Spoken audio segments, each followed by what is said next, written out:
I love Montreal. I love it. It's a great city. It has so much culture and just like beautiful. The beauty of Montreal. There's no other city quite like it. From the historic Old Montreal, to the traditional multi-level row homes in the Plateau, to the modern downtown core, the architecture is remarkably varied. It is, when I say beautiful, I mean, I looked at pictures on Instagram and stuff prior to coming here, but it really did not do justice. Oh my God, it's just so much prettier than I even expected. When land in Old Montreal became scarce during the 1850s, the middle and upper classes retreated toward the hillside of Mount Royal to build their lavish Victorian homes. Shipping magnates, railway developers, and financiers are a few examples of the typical residents of this elite neighborhood. Rough estimates claim that around the year 1900, 70% of Canada's wealth was owned by the residents of the Golden Square Mile. Yeah, this street is so damn cute. I feel like we could even get an early dinner. Their wealth gave eager architects the ability to build homes of great extravagance and craftsmanship. Okay, we just found this hotel here. Hotel Mont Steven en français. And we're gonna go see if they have a nice little cocktail bar in there. I hope they do. Montreal boasts some of the country's most beautiful hotels. Tommy Smythe toured one of his favorites back in December. Watch this. I'm outside Montreal's magnificent Le Mount Steven Hotel. This hotel has absolutely everything, and I can't wait to show you inside. The Mount Steven Club is considered the most impressive surviving example of the opulent history that's become synonymous with the Golden Square Mile. The house itself was built for George Steven. Steven went on to become the president of the Bank of Montreal, Canada's first bank. He also was one of the founding members of the Canadian Pacific Railway. The Mount Steven Club originally opened in the 1880s as a private home for Scottish native Lord George Steven. In the 1920s, it was converted into a private club. The house itself was completed in 1883, and it is clearly a wonderful example of Renaissance Revival style architecture. What makes it spectacular is the eclecticism of the structure itself. It is both early and high Victorian era Renaissance Revival, and it is an excellent example of English Baroque and Italian Renaissance, all in one building. Over 3,000 men came to work from Italy and Scotland to work on this beautiful mansion. One of the city's most treasured historical buildings. Landmark sites, they say, is one of the best examples of decoration and design from that time period. We believe this is the nicest Victorian house in North America. All the windows on the facade have heavy stone surrounds with alternating shapes. The main floor windows are arched, whereas the upper level windows are straight. The main entrance is emphasized with a pronounced portico, supported by Corinthian columns. The Baroque presence is a result of the heavy ornamentation with its three-dimensional bulk. Mount Steven Club, the princess wore one of the most fascinating gowns of her... For 156 years, the Mount Steven Club has stood on Drummond Street. Now, of course, it's been renovated, restored, and refreshed. Okay, this does not disappoint. I cannot wait to explore every beautifully restored paneled inch of this place. Pretty. Bar George. Yeah.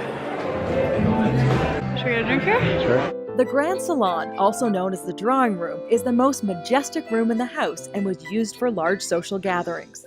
Skillfully carved wood paneling and ceiling create the sense of opulence in this room. All the detail of the house is handmade, and the wood that you see here is East Indian satin wood. This wood is really precious, kind of wood that you cannot find anymore. With little expense spared, even the decorative cornice, more commonly made of plaster, is hand-carved from wood. The fixtures are original to the house and are plated in 22-karat gold. This place is super cute. I love them. We're gonna grab some drinks here.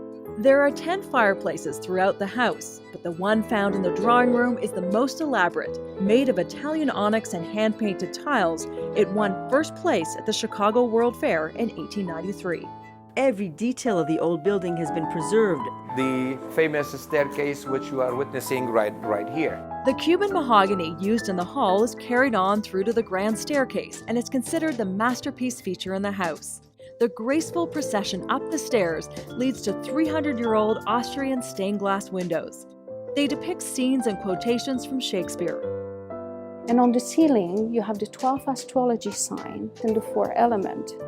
The architect William Thomas, who was known for designing cathedrals, decided to reproduce a cathedral ceiling high above the staircase.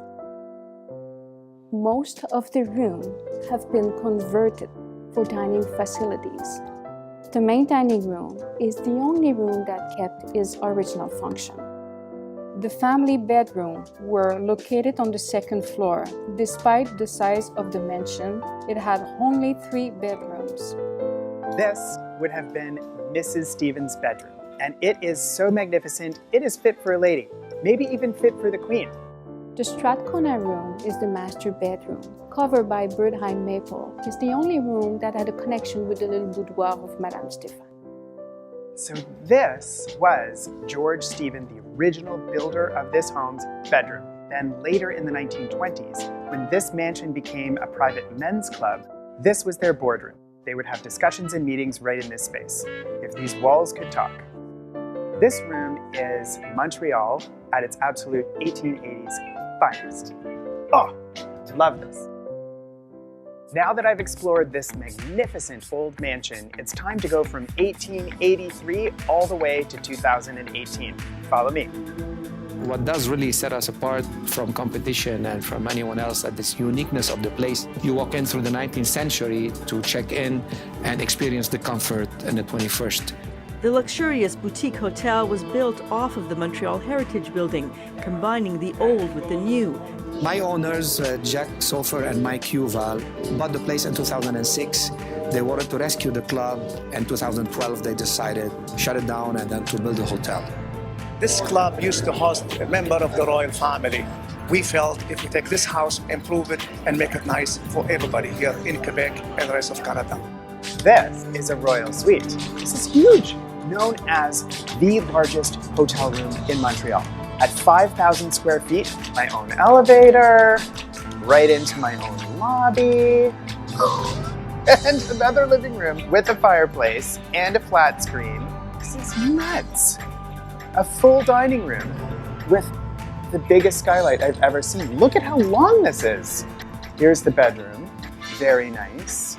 Full bath, another bedroom, another deck, 2 decks, 2 living rooms, 1 dining room, massive kitchen, 2 bedrooms, full bathrooms. Okay, and this is the final destination. Come on, you can't go on any further than this. This is the biggest suite I've ever seen. Bonjour, Montréal!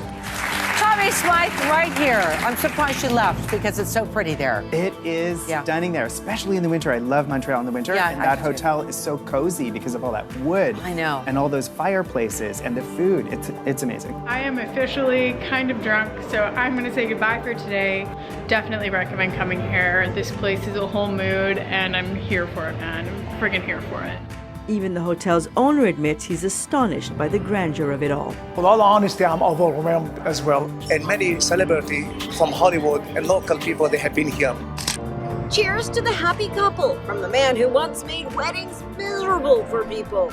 The wedding singer himself, Adam Sandler, photobombed these newlyweds taking pictures on their big day in Montreal.